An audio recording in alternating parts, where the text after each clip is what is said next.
just one, who I am persuaded did not know the Marquis was related to you."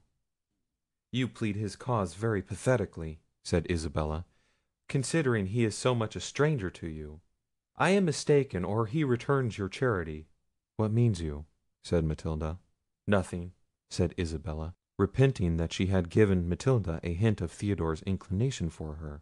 Then, changing the discourse, she asked Matilda what occasioned Manfred to take Theodore for a spectre. "Bless me," said Matilda, "did not you observe his extreme resemblance to the portrait of Alfonso in the gallery? I took notice of it to Bianca even before I saw him in armour, but with the helmet on he is the very image of that picture." "I do not much observe pictures," said Isabella; "much less have I examined this young man so attentively as you seem to have done."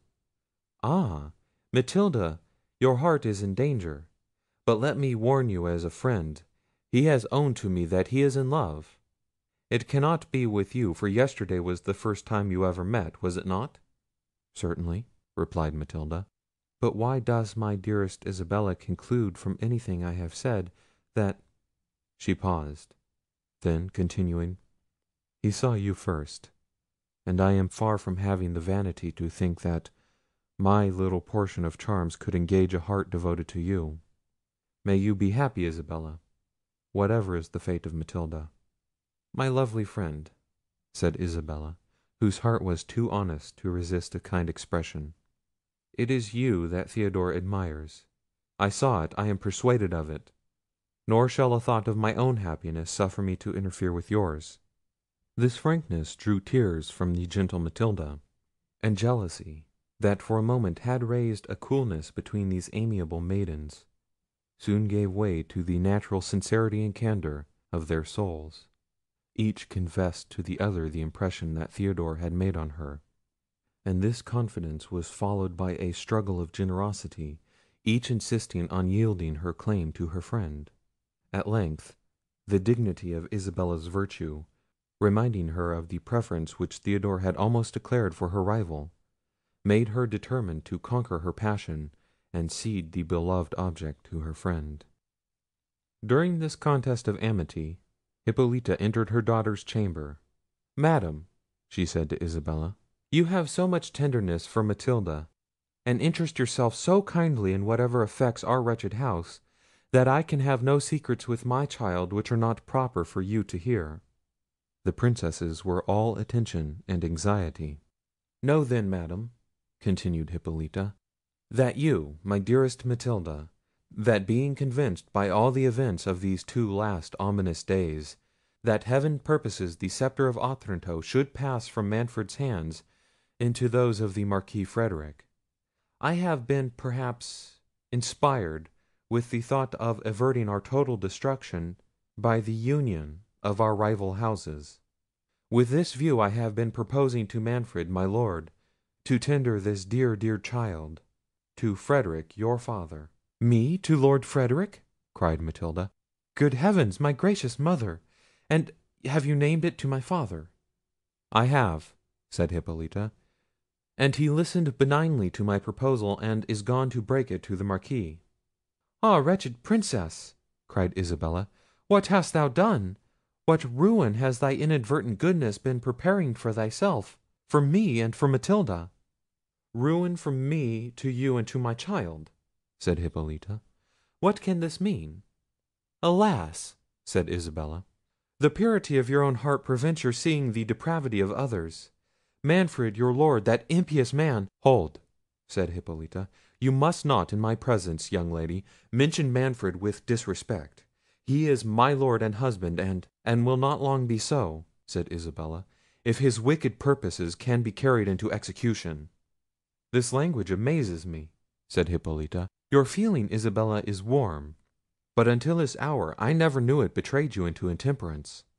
What deed of Manfred authorizes you to treat him as a murderer and assassin?"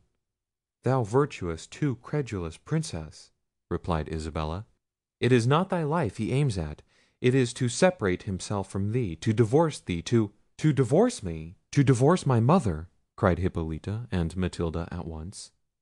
"Yes," said Isabella, "and to complete his crime he meditates—I cannot speak it." What can surpass what thou hast already uttered?" said Matilda. Hippolita was silent. Grief choked her speech, and the recollection of Manfred's late ambiguous discourses confirmed what she heard. "Excellent, dear lady, madam, mother!" cried Isabella, flinging herself at Hippolita's feet in a transport of passion. "Trust me, believe me, I will die 1,000 deaths sooner than consent to injure you, than yield to so odious— Oh, this is too much!" cried Hippolita. "What crimes does one crime suggest? Rise, dear Isabella, I do not doubt your virtue. Oh, Matilda, this stroke is too heavy for thee. Weep not, my child, and not a murmur, I charge thee. Remember, he is thy father still." "But you were my mother too," said Matilda fervently, "and you are virtuous, you are guiltless. Oh, must not I complain?" "You must not," said Hippolita. "Come, all will yet be well. Manfred, in the agony for the loss of thy brother, knew not what he said. Perhaps Isabella misunderstood him. His heart is good, and, my child, thou knowest not all. There is a destiny hangs over us, the hand of Providence is stretched out. Oh, could I but save thee from the wreck! Yes," continued she in a firmer tone, "perhaps the sacrifice of myself may atone for all. I will go and offer myself to this divorce. It boots not what becomes of me. I will withdraw into the neighbouring monastery, and waste the remainder of my life in prayers and tears for my child and the Prince." "Thou art as much too good for this world," said Isabella, "as Manfred is execrable. But think not, lady, that thy weakness shall determine for me. I swear, hear me all ye angels—" "Stop, I adjure thee," cried Hippolita. "Remember, thou dost not depend on thyself. Thou hast a father." "My father is too pious, too noble," interrupted Isabella, "to command an impious deed. But should he command it, can a father enjoin a cursed act? I was contracted to the son, can I wed the father? No, madam, no. Force should not drag me to Manfred's hated bed.